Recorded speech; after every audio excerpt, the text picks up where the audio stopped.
Good morning student, BSc first year. अपने topic को आगे हम कंटिन्यू करेंगे।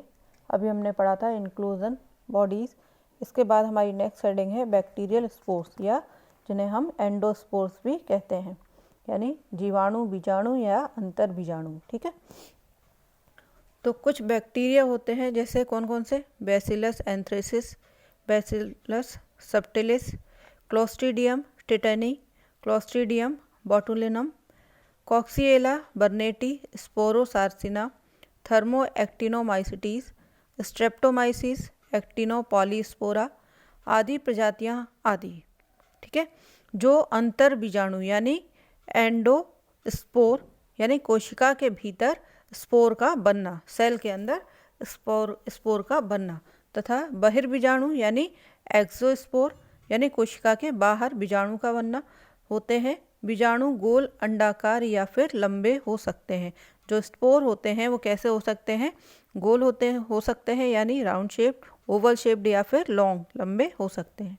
ठीक है, एंडोस्पोर में एक कोर या आवरण यानी चारों तरफ उसके कोई लेयर का पाया जाना, कोर या आवरण या प्रोटोप्लास्ट होता है।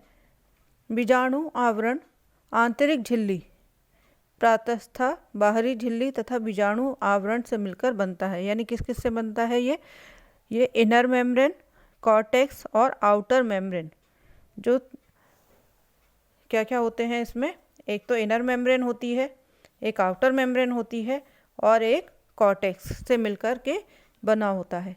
कुछ जीवाणु प्रजातियों में स्पोर बाह्य चोल यानी जो आउटर मेम्ब्रेन है में बाहरी परत विकसित होती है, जिसमें लकीरें और सिलवटें होती हैं।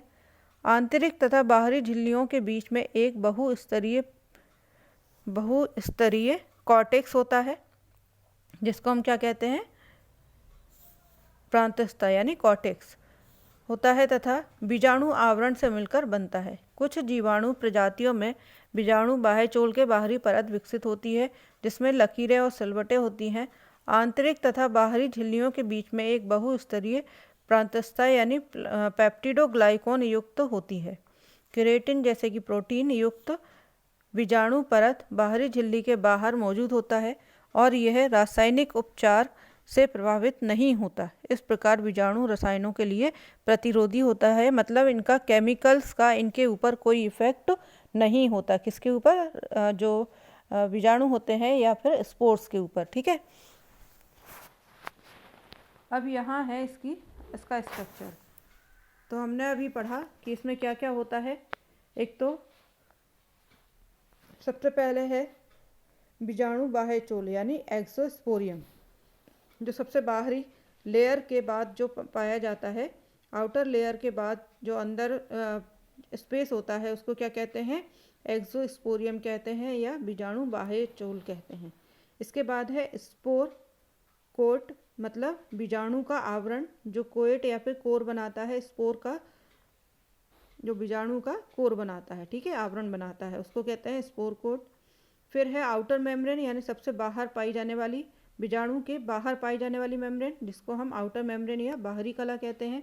इसके बाद है स्पोर कॉर्टेक्स यानी बीजाणु बलकुट। इसके बाद अंदर की तरफ है इनर मेम्ब्रेन, जिसको हम आंतर कला कहते हैं। और फिर है सबसे अंदर जो आपको डॉट डॉट जैसा दिख रहा होगा भरा हुआ, वो क्या है? प्रोटोप्लाज्म या फिर इसको कोर कहते हैं, यानी हिंदी में हम इसे क्या कहेंगे? जीव द्रव्य कहेंगे। तो ये है एक स्पोर का डायग्राम। आप जब भी इसके बारे में लिखो तो ये डायग्राम जरूर बनाना और इसकी लेबलिंग जरूर करना। ठीक है, इसके बाद है क्लासिफिकेशन। बैक्टीरिया विभिन्न आकारों और माप में पाए जाते हैं। जैसे कैसे कैसे होते हैं? ये कोकाई भी होते हैं, बैसिलस होते हैं, विब्रियो होते हैं और स्पाइरल होते हैं। 4 प्रकार के होते हैं। तो सबसे पहला है गोलाकार। इन्हें क्या कहते हैं? ये कोकस जीवाणु कहलाते हैं। जो गोल आकार के होते हैं वो क्या होते हैं? कोकस होते हैं। ठीक है, जो आकार में गोलाकार होते हैं वे जीवाणु का सबसे छोटा रूप होते हैं। जितने भी टाइप्स ऑफ बैक्टीरिया हैं उनमें सबसे जो छोटा टाइप है वो कौन सा है? कोकस का है, यानी गोलाकार बैक्टीरिया का है।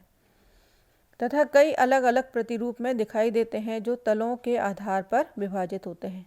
जैसे फर्स्ट है माइक्रोकोकस। माइक्रोकोकस कैसा होगा? अब माइक्रोकोकस से ही हमें समझ में आ रहा है, माइक्रो यानी छोटे छोटे और कोकस का मतलब हो गया वो गोल आकार के होंगे, जैसे ग्रीक माइक्रोस छोटा, कोकस यानी बेरी। ठीक है, ये एकल कोशिका के रूप में मौजूद होते हैं। उदाहरण के लिए माइक्रोकोकस। माइक्रोकोकस कैसे होते हैं? ये सिंगल और छोटे छोटे गोल आकार के बैक्टीरिया होते हैं, जिन्हें हम क्या कहेंगे? माइक्रोकोकस कहेंगे। फिर दूसरा है डिप्लोकोकाई, यानी जिसको हम कहते हैं यमल गोलाणु। ठीक है, ये दो की जोड़ी में मौजूद होते हैं। दो हैं इसलिए क्या कहलाएंगे? डिप्लो कहलाएंगे, है ना। डिप्लो का मतलब हो जाता है दो, तो डिप्लोकोकाई हो गए ये। अब ये दो जोड़ी में मौजूद होते हैं और इसका एग्जाम्पल क्या है? Diplococcus pneumonia. ठीक, इसके बाद है स्ट्रेप्टोकोकाई। ये कैसे होते हैं? स्ट्रेप्टोस का मतलब होता है लिपटा हुआ, यानी आपस में एक दूसरे से गुथा हुआ। ये समूहों में मौजूद होते हैं, जैसे स्टेफाइलोकोकस ऑरियस। फिर है टेट्राड्स। टेट्राड्स कैसे होंगे? ये चार, टेट्रा का मतलब ही हो गया चार। ठीक है, तो ये चार के समूह में मौजूद होते हैं और इन्हें दो तलों में विभाजित किया जा सकता है। इसके बाद है सार्सिनी। सार्सिनी का मतलब हो जाता है आठ से। ठीक है, ये आठ के घन जैसे समूहों में मौजूद होते हैं और इन्हें तीन तलों में विभाजित किया जा सकता है, जैसे सार्सिना। अब इसका मैं डायग्राम आपको बताती हूँ। ये रहा, यहाँ पे हम देखें इनके तलों का डिवीज़न। यहाँ पर सबसे पहले है, एक तो ये माइक्रो हो गया पहला, फिर डिप्लोकोकाई जिसमें दो हैं, यहाँ हमें दो दिखाई दे रहे हैं।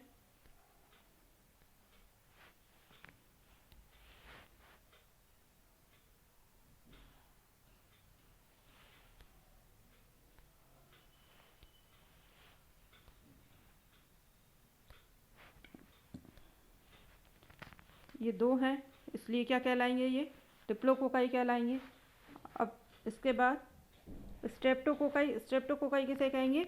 जब ये एक चेन जैसी संरचना बनाएंगे, जहाँ एक के बाद एक दूसरे से जुड़े रहेंगे ये इस तरह से, तब ये क्या कहलाएंगे? ये स्ट्रेप्टोकोकाई कहलाएंगे। ठीक है, फिर यहाँ पर है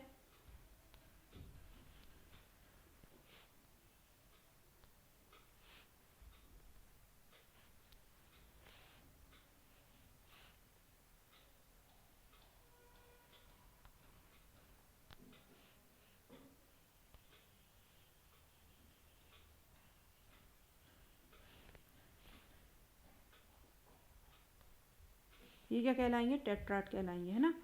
टेट्राड मतलब चार, एक दो तीन और चार, चार एक साथ मिले हुए हैं तो ये टेट्राड हो गए। ठीक है, इसी तरह से स्टेफाइलो का मतलब ही होता है एक झुंड बना लेना या गोले में अरेंज हो जाना।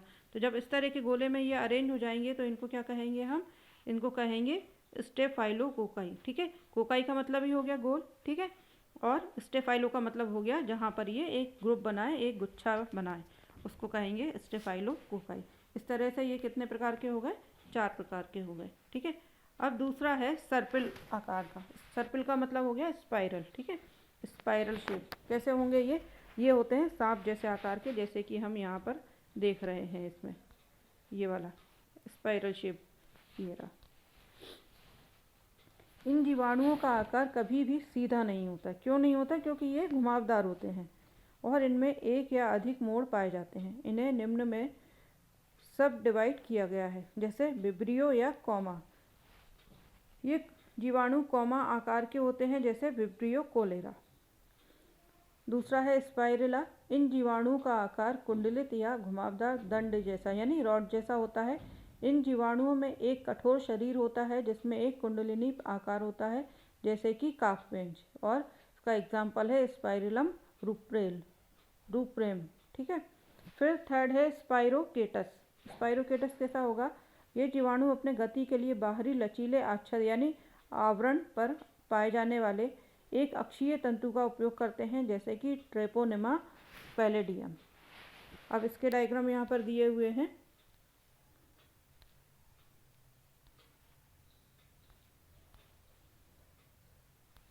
ये बुक में आपके दिए हुए होंगे।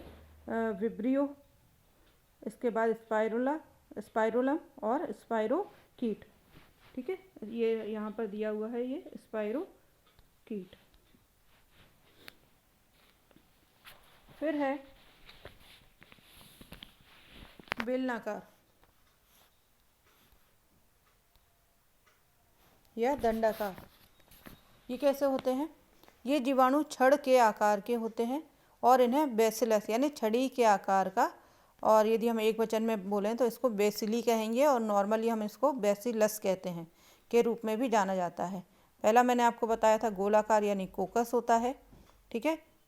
फिर स्पाइरल, इसके बाद में ये है बेलनाकार या फिर दंडाकार, जिसको क्या कहते हैं? बेसिलस कहते हैं। अच्छा, चौथा टाइप इसमें साथ में दे दिया है स्पाइरल में, जबकि विब्रियो जो है, विब्रियो जो कोमा के समान होता है, ये चौथा प्रकार होता है इसका, लेकिन इस बुक में इसमें ये साथ में दिया गया है। तो ये निम्न प्रकार के होते हैं। बेसिलस एकल छड़ के आकार का जीवाणु होता है, मतलब रॉड शेप्ड जो बैक्टीरिया होते हैं उन्हें बेसिलस कहते हैं। फिर डिप्लोबैसिलस, तो डिप्लो से मतलब आ गया दो हो जाएंगे तो वहाँ डिप्लो हो जाएगा, ये जोड़े में होते हैं। स्ट्रेप्टो का क्या मतलब हो गया? जहाँ पर ये चैन बना है। अगर कोकाई यानी गोल वाले अपना चैन बना रहे हैं तो वो क्या हो जाएंगे? स्ट्रेप्टो कोकस हो जाएंगे या कोकाई हो जाएंगे, और जब बेसिलस चैन बनाएगा तो क्या हो जाएगा? स्ट्रेप्टो बेसिलस हो जाएगा। ये जंजीरों के रूप में वर्गीकृत होते हैं, जैसे बेसिलस एंथ्रेसिस, ठीक है। और यदि यही गुच्छा बनाएंगे तो क्या कहलाएंगे? ये कहलाएंगे फिर स्टेफाइलो बेसिलस, ठीक है। इस तरह से ये 3-4 प्रकार के होते हैं। अब इन 3 मूल आकृतियों के अतिरिक्त कुछ जीवाणु वंश हेलोकुर्ला के ताराकृति यानी स्टार जैसा वंश स्टेला वर्ग तथा चपटे लवण रागी आर्किया होते हैं, जैसा कि इसमें ये स्ट्रक्चर दिया हुआ है यहाँ पर।